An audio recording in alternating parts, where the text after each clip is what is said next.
Thank you, Dr. Fawad. Assalamu alaikum. The topic of my presentation today is diabetes in pregnancy. This is an outline of the presentation, the various subtopics that I will be taking up one by one during the presentation. Starting with the introduction, diabetes is recognized as the most common metabolic complication that is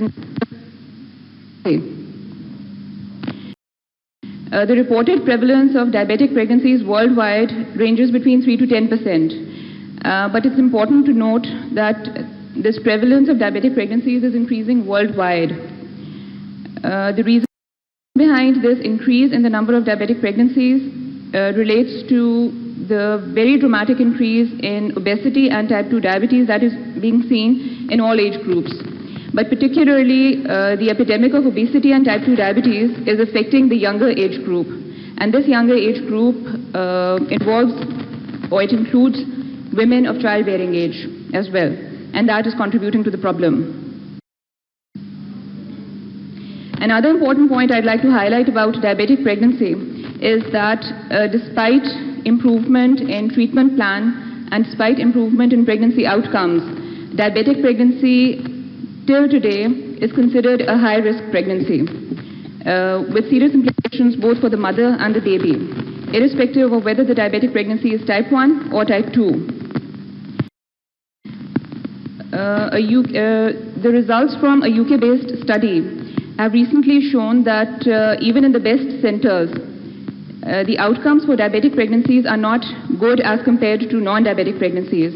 The rates of complications, including stillbirth, perinatal mortality, and birth defects, are considerably high when we compare them from non-diabetic pregnancies. Moving on to the classification of diabetes in pregnancy. Broadly, diabetes in pregnancy is classified into two types. It can either be gestational or pre-existing diabetes. Pre-existing diabetes, in turn, is either type 1 diabetes, where the patient is insulin deficient and therefore prone to ketoacidosis, or type 2 diabetes, where the patient will be obese and insulin resistant. Now, it's very important at this point to be clear about the definitions of these two entities. Gestational diabetes, diabetes or any degree of glucose intolerance which is detected in for the first time during pregnancy is labeled as gestational diabetes.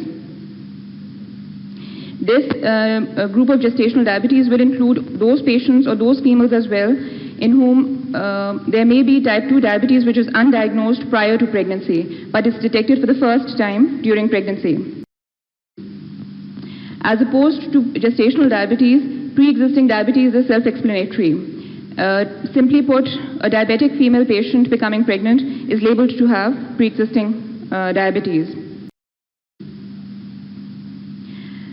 If we compare the two, gestational diabetes forms a major bulk of diabetic pregnancies. The majority of diabetes encountered in pregnancy is the gestational type, up to 90%, while pre-existing accounts for 10% of the rest. And of the pre-existing diabetes, type 2 diabetes is much more compared to type 1. All the statistics and figures that I've quoted so far are related to, they're from international studies. What the local demographics are, as yet we can't quote exact figures. We do have some hospital-based studies conducted in different parts of the country, but exact prevalence as yet cannot be quoted. As I mentioned earlier, gestational diabetes and pre-existing diabetes are distinct entities. Their effect on maternal health, on fetal health, and the course of pregnancy are slightly different, so we'll be taking them up one by one. Pre-existing diabetes. The most important point to remember about pre-existing diabetes is that if pregnancy in a diabetic female is not planned, if the glucose control is poor before conception, during the course of pregnancy, then that poses a very high obstetric risk with very serious implications for the mother as well as for the baby. So pre-existing diabetes, planned pregnancy. I'm going to take up the risks to the mother in case of pre-existing diabetes one by one. So poor control of glucose in the preconception period as well as in early trimester, a very high risk of spontaneous miscarriages, up to 20% compared to a non-diabetic pregnancy. Polyhydramnios and its associated complications, 10% increased risk. Hypertensive disorders of pregnancy, including preeclampsia, eclampsia, which in turn accelerate fetal loss. Progression of diabetes-related complications. A poorly controlled diabetes at the onset of pregnancy or before pregnancy greatly accelerates the course of established diabetes-related complications, particularly if there is established nephropathy or retinopathy before the onset of pregnancy. They will tend to worsen during the course of pregnancy. Moving on to fetal risks associated with pre-existing diabetes. The most important and lethal fetal risk is major congenital malformations. Compared to a non-diabetic pregnancy, the risk is double to fourfold increased. And this risk of congenital malformations is closely related to hyperglycemia, typically in the preconception period and the first trimester. Remember that first trimester is the period of organogenesis, and during this period, poor glucose control is the major teratogenic factor. Now, there are established studies which have there are studies now that have established an association between the values of HbA1c and the risk of congenital malformations. This bar graph shows this association as the HbA1c values rise during the periconception period. The risk of congenital malformations also increases. Okay. With hyperglycemia, any of the major organ systems can be affected, but the most commonly affected are the heart and the nervous system, and these can in turn have devastating consequences. Neural tube defects are very common in the fetus, particularly caudal regression syndrome. This is specific for diabetes, being 200 times common in diabetic pregnancy than normal pregnancy. Amongst other neural tube defects, we have spina bifida, hydrocephalus, cardiac abnormalities like situs inversus and dextrocardia, again a very high risk compared to a non-diabetic pregnancy. But studies have also shown that glycemic control in the preconception period and in the early course of pregnancy, it does matter. If we control hyperglycemia in the preconception period, and this is strict glycemic control, then the risk of congenital malformation comes down to that of non-diabetic women, so no added risk. This highlights the importance of preconception planning and preconception care. This I'll take up during the course of management. Okay, as pregnancy progresses, other fetal risks that can be seen in pre-existing diabetes include growth retardation, metabolic complications during the neonatal period, particularly hypoglycemia, increased perinatal mortality, and respiratory distress syndrome. Moving on to gestational diabetes, we are going to look at its pathophysiology, the significance both to the mother and the fetus, and how to screen for gestational diabetes. To understand the etiology of gestational diabetes, we'll just need a reminder of the normal glucose physiology during pregnancy. Remember that even a normal non-diabetic pregnancy is a diabetogenic condition. Underlying insulin resistance during the course of pregnancy is the hallmark. But in a normal non-pregnant woman, this insulin resistance is compensated for by the beta cells increasing the insulin secretion. So what happens in gestational diabetes is that this insulin resistance cannot be countered for by the beta cells.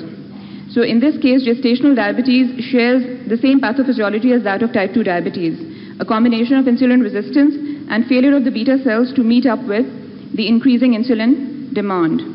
This highlights the importance of gestational diabetes as a pre-diabetic state for type 2 diabetes.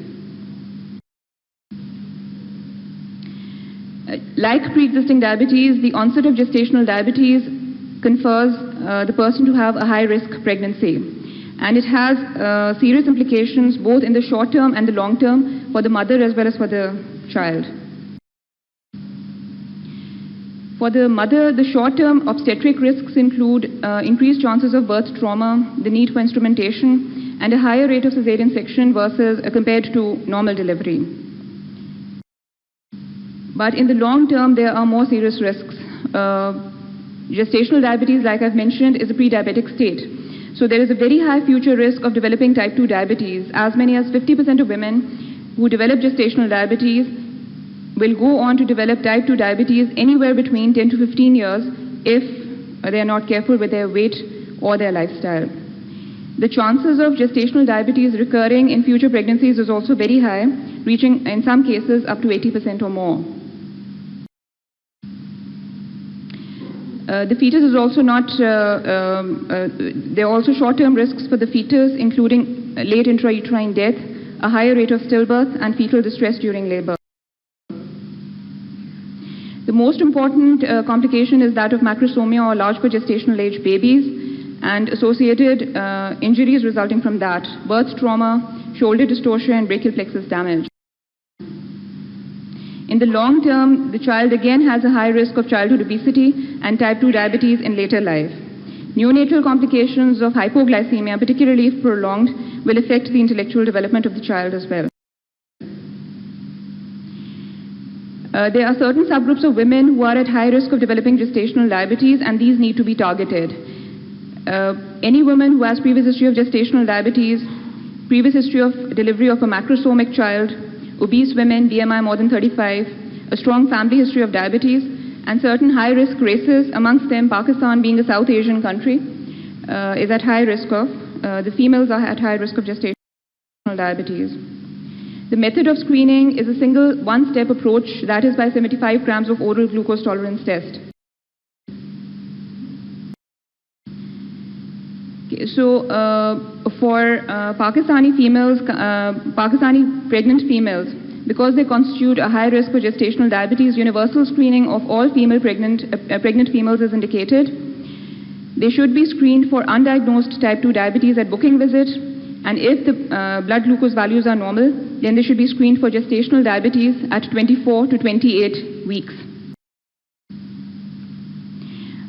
Briefly about the oral glucose tolerance test, there's 3 days prior to the test, a normal diet should be allowed with normal carbohydrate intake. The patient should be called in the fasting state, about 8 to 12 hours fast. 75 grams of anhydrous dextrose is given. 75 grams is roughly the small box of Lexos D, that's 100 grams. 3/4 of that will be 75 grams. That's dissolved in 250 ml of water. The patient is advised to drink it slowly in 5 minutes while sitting. The time of first swallow is taken as the 0 minute, and then samples are collected for blood glucose at 0, 60, and 120 minutes. Nausea and vomiting can commonly occur because of the excess sugar intake, and that is an indication for terminating the test. When to make a diagnosis of gestational diabetes? Any one of these single readings: a fasting glucose of 92 or more, 1 hour post-glucose administration 180 or more, or 2 hours post-glucose 153 or more. Any single reading will make a diagnosis of gestational diabetes. Moving on to diabetes management in pregnancy. This is similar for pre-existing and gestational diabetes, with one important exception, and that is the role of pre-pregnancy planning in pre-existing diabetes. The aim of pre-pregnancy planning is basically fourfold. We need to address patient education, optimize glycemic control, review the safety of medication that the patient might be taking, and screen for underlying diabetes-related complications. Patient education is extremely important. The patient needs to know that to avoid unplanned pregnancy. The patient needs to know if the blood glucose control is poor, that equates with a poor pregnancy outcome both for herself as well as for the child. And the patient needs to know that if good glycemic control is improved, then the outcome can be significantly improved. And this patient education needs to be reinforced from time to time. For optimal glycemic control in women who have pre-existing type 1 diabetes, we will need to continue insulin therapy, preferably multiple insulin dose injections. For type 2 diabetic patients, stop oral hypoglycemic agents. For women who are on metformin, for example, for polycystic ovarian syndrome, that can be continued and is safe. And if glucose profile is uncontrolled, then insulin may be needed. The glycemic target we are looking at pre-conception is an HbA1c of 7% or less, but this should not be at the risk of disabling hypoglycemia. Reviewing the safety of medication before onset of pregnancy, ACE inhibitors and ARBs for control of hypertension need to be stopped because they can adversely affect the developing fetus. If needed, alternative safe antihypertensives can be started. Statin therapy also needs to be stopped. Screening for underlying diabetes-related complications, particularly the patients should be referred for ophthalmological as well as nephrologist referral. So a pre-pregnancy workup should include a thorough history and physical examination of the patient, a baseline HbA1c, serum creatinine to screen for kidney function, thyroid function assessment in the type 1 diabetic, eye evaluation, and if suspected underlying cardiovascular disease, a possible exercise stress test. There are certain contraindications to pregnancy when not to allow pregnancy. Established ischemic heart disease that can increase cardiovascular mortality.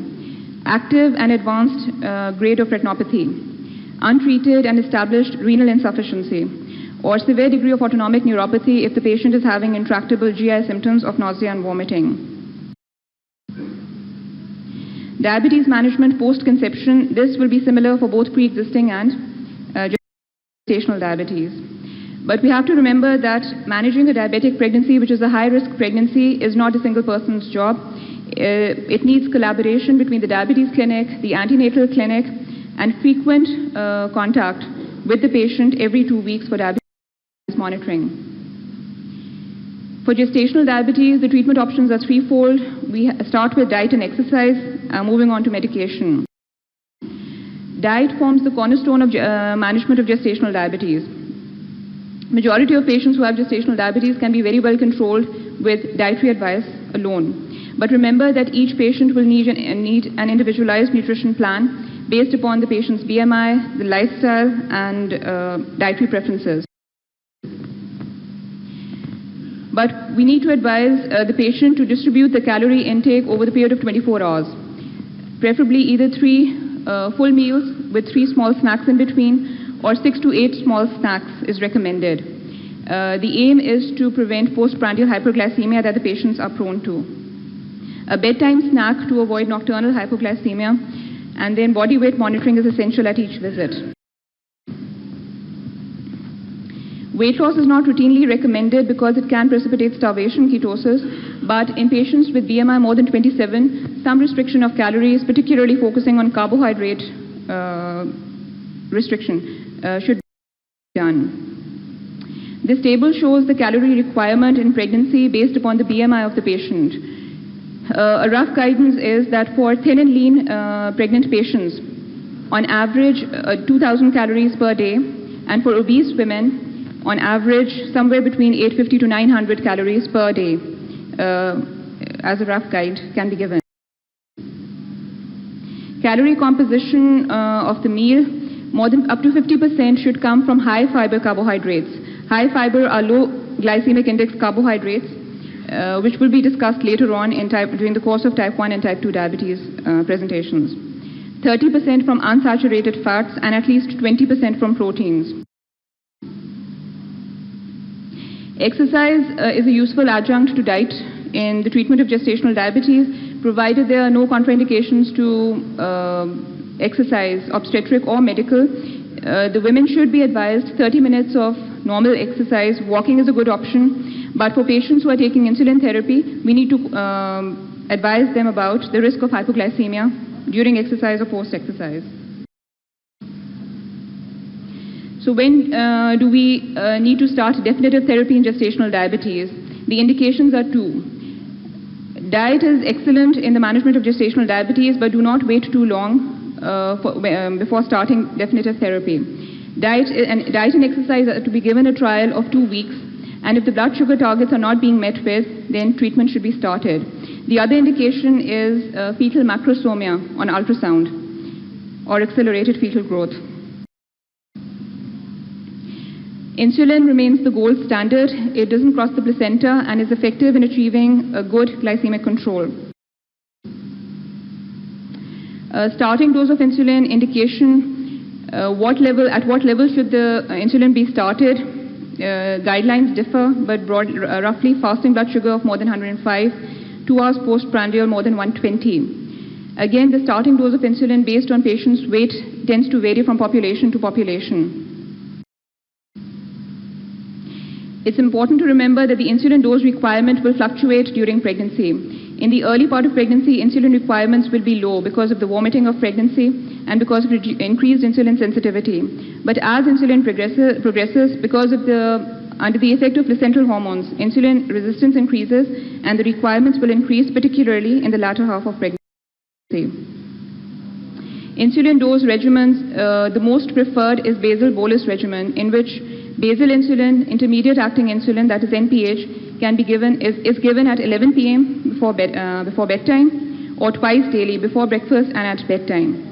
And bolus regime, meal-related insulin, is either regular short-acting insulin, 30 to 45 minutes before meals, or short-acting insulin analogs, which can be given either immediately before meals or 15 minutes before meals.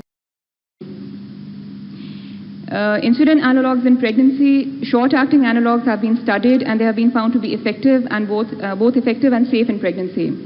But long-acting insulin analogs, both glargine and levemir, currently are not recommended for use in pregnancy, as studies are few on these two. Role of oral hypoglycemic in pregnancy. Metformin is now established in the management of type 2 diabetes as well as gestational diabetes, both in pregnancy and can be continued during breastfeeding, as there is sound evidence now for both its role in glycemic control as well as safety. Blood glucose monitoring forms a very important component of management of diabetes in pregnancy. Self-monitoring or home blood glucose monitoring is recommended for all women at least 5 times daily.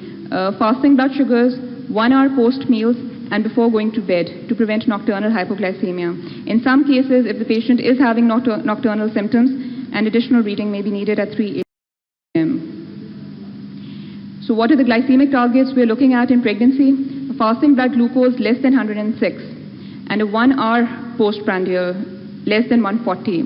1 hour postprandial readings in studies have been shown to be a more specific indicator of fetal growth. If 1 hour post meal blood sugar readings are high, then that indicates an accelerated fetal growth and an increased risk of macrosomia, large for gestational age babies. Ketone assessment ketone assessment is important in insulin taking or type 1 diabetic patients. The risk of decay, an important point to remember is that in pregnancy, diabetic ketoacidosis can occur even with normal glucose levels. So for type 1 diabetic patients or patients on insulin, they should be advised to measure their ketone levels in cases of infection or nausea and vomiting. Maternal surveillance, like I mentioned, retinal screening should be done at antenatal visit and then during the course of pregnancy, and also screening. Ultrasound, the recommendations for ultrasound scan for fetal monitoring in the early part of pregnancy to confirm fetal viability and gestational age, mid-pregnancy to rule out particularly cardiac malformations, and in the latter half of pregnancy, fetal growth and evidence of polyhydramnios every 4 weeks. Moving on to management during labor or cesarean section. Now, because diabetic pregnancies, the risk of stillbirth is very high. Generally, delivery is done before term. Either elective birth through cesarean section or labor is induced at 38 weeks. If pregnancy progresses beyond 38 weeks, then again the risk of macrosomia increases. But again, we need to take the involved patient's wishes into consideration. If the woman wishes to wait till full term, then we'll need to repeat ultrasound scan every week for fetal well-being. Chances of preterm labor are high. This will need steroid injections for fetal lung maturation.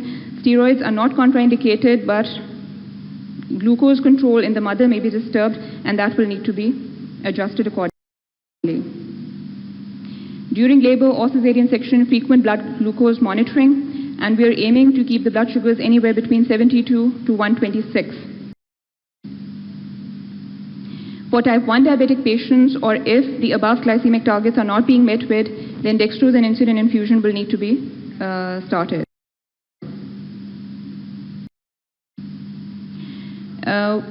following the delivery or cesarean section, insulin requirements, following the delivery of placenta rather, insulin requirements drop significantly. So we need to continue monitoring the blood glucose levels. For those patients who are on insulin, pre-existing diabetic patients, insulin dose will need to be reduced immediately after birth.